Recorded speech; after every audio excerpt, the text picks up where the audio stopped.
వివాదం మరోసారి hot topic గా మారింది. ఇందుకు అమెరికా కారణం కావడం విశేషం. చైనా తైవాన్ వివాదానికి 7 దశాబ్దాల చరిత్ర ఉంది. తైవాన్ తమది స్వతంత్ర దేశం అంటుంది. అయితే తైవాన్ తమ దేశంలో భూభాగమేనంటోంది చైనా.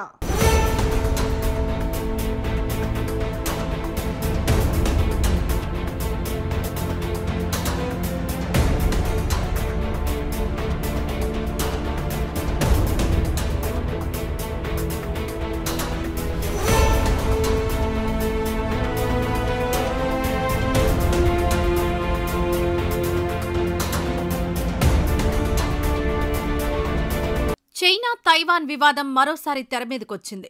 తైవాన్కు సంబంధించి అమెరికా తీసుకున్న వైఖరి చైనాకు ఆగ్రహం తెప్పించింది. ఇందుకు సంబంధించిన వివరాలు ఇలా ఉన్నాయి. చైనా తైవాన్ మధ్య చాలా కాలంగా వివాదం నడుస్తోంది. తైవాన్ తమది స్వతంత్ర దేశం అంటోంది. అయితే తైవాన్ తమ భూభాగమే అనేది చైనా వాదన. కాగా తైవాన్ స్వాతంత్రానికి మేము మద్దతివ్వం అనే స్టేట్మెంట్ ఇప్పటివరకు అమెరికా విదేశాంగ మంత్రిత్వ శాఖ వెబ్సైట్లో ఉండేది. అయితే తాజాగా ఈ స్టేట్మెంట్ను అమెరికా తొలగించింది. ఈ తొలగింపై చైనా ఆగ్రహానికి కారణమైంది. తాజా పరిణామాలపై చైనా తీవ్రంగా స్పందించింది. ఇప్పటివరకు ఉన్న స్టేట్మెంట్ను తొలగిస్తూ అమెరికా తీసుకున్న నిర్ణయం సమంజసం కాదని చైనా అభిప్రాయపడింది.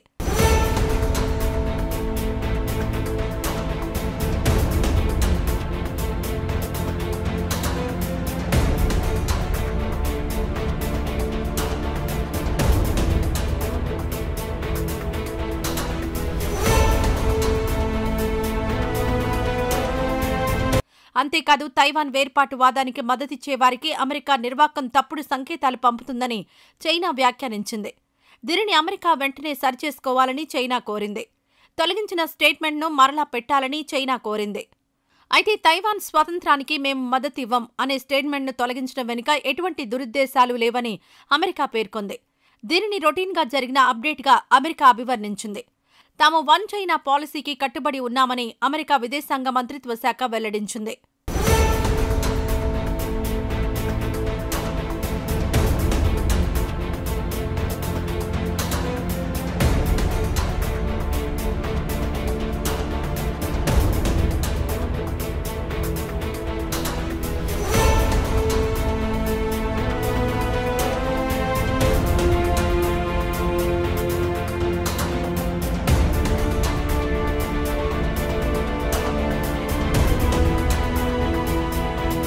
ఇదిలా ఉంటే తాజాగా తైవాన్ దిశగా భారీ స్థాయిలో యుద్ధ నౌకలను విమానాలను చైనా పంపించింది.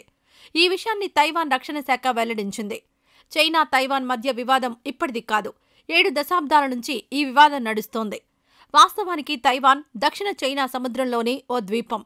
74 సంవత్సరాల కిందట చైనాలో అంతర్యుద్ధం వచ్చింది. ఈ అంతర్యుద్ధం సమయంలో చైనా నుంచి తైవాన్ విడిపోయింది. అయితే తైవాన్ను ఒక స్వతంత్ర దేశంగా ఇప్పటికే ఐక్యరాజ్య సమితి కూడా గుర్తించలేదు. ఈ సంగతి పక్కన పెడితే దశాబ్దాల నుంచి తైవాన్ తన మానాన తాను బతుకుతోంది.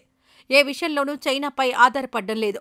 అయితే ద్వీపదేశమైన తైవాన్ అలా స్వతంత్రంగా బతకడం డ్రాగన్ చైనాకు నచ్చలేదు. మళ్లీ తమ దేశంలో కలిపేసుకోవడానికి చైనా అప్పుడప్పుడు ప్రయత్నాలు చేసింది. అయితే తైవాన్ ప్రభుత్వంతో పాటు అక్కడి ప్రజల నుంచి పెద్ద ఎత్తున వ్యతిరేకత రావడంతో తాత్కాలికంగా చైనా వెనక్కి తగ్గేది. ఇదిలా ఉంటే 1980లో 2 దేశాల మధ్య విభేదాలు కొంతవరకు తగ్గాయి. ఈ సమయంలోనే తైవాన్ను బుజ్జగించడానికి చైనా ఒక ప్రతిపాదన చేసింది. ఒక దేశం 2 వ్యవస్థలు అంటూ చైనా ఒక ప్రతిపాదన చేసింది. అంతేకాదు తమ సార్వభౌమాధికారాన్ని తైవాన్ అంగీకరిస్తే పాలనలో జోక్యం చేసుకోబోమని హామీ కూడా ఇచ్చింది. పాలన విషయంలో తైవాన్కు కొంతవరకు స్వతంత్రత కూడా కల్పిస్తామని చైనా హామీ ఇచ్చింది. అయితే తైవాన్ పగ్గాలు మాత్రం తమ దగ్గరే ఉంటాయని చైనా పరోక్షంగా సంకేతాలిచ్చింది. తేనెపూసిన కత్తిలాంటి ప్రతిపాదనను తైవాన్ ప్రజలు అంగీకరించలేదు. చైనాకు వ్యతిరేకంగా తైవాన్లో భారీ స్థాయిలో నిరసన ప్రదర్శనలు జరిగాయి. కాగా కిందటేడాది జరిగిన తైవాన్ అధ్యక్ష ఎన్నికల్లో చైనా వ్యతిరేకతకే ప్రజలు బ్రహ్మరథం పట్టారు. చైనా వ్యతిరేకతే అజెండాగా జనంలోకి వెళ్లిన డెమోక్రటిక్ ప్రోగ్రెసివ్ పార్టీకి జనం పట్టం కట్టారు. అంతిమంగా డెమోక్రటిక్ ప్రోగ్రెసివ్ పార్టీకి తైవాన్ ప్రజలు మరోసారి అధికారం అప్పగించారు. ఏమైనా తైవాన్ చైనా వివాదం ఇప్పట్లో పరిష్కారం అయ్యేలా లేదు.